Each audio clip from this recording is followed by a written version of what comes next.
In this video, I'm going to be using a list of fictitious test scores to create a box plot to see what my data looks like visualized. So I've already entered this information in list 1 right here. So I'm going to go to my stat plot menu. To get to that, I will use second and then that y equals, that's the secondary function. And I want to see what this would look like. So I'm going to go to plot 1. And it is currently active because it's showing the flashing on. I don't want a scatter plot, I want a box plot. So I'm going to select this right here. And I only have one list. I don't have this here. So the frequency count is just 1. That means that each thing counts once. You may or may not have to change this.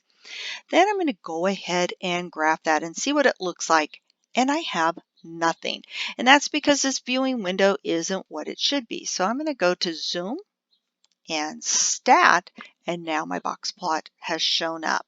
Whenever you're using a statistical thing in plot, you can use Zoom and Stat to get your information into a viewing window.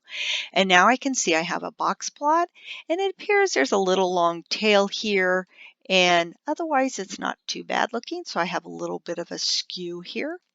If I want to check that and see if there's a possible outlier, I can go back to the stat menu and let's do a second plot. This one is not showing on, so I need to activate it. The modified box plot is there, so I'll use that, and it already has a frequency count of 1. And just for fun, let's make the little check mark indicate any possible outliers.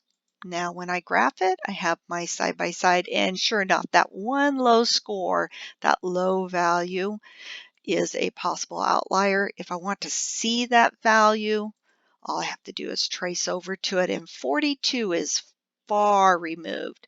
In fact, the very next value is 62. So that's a huge space, 20 units right there.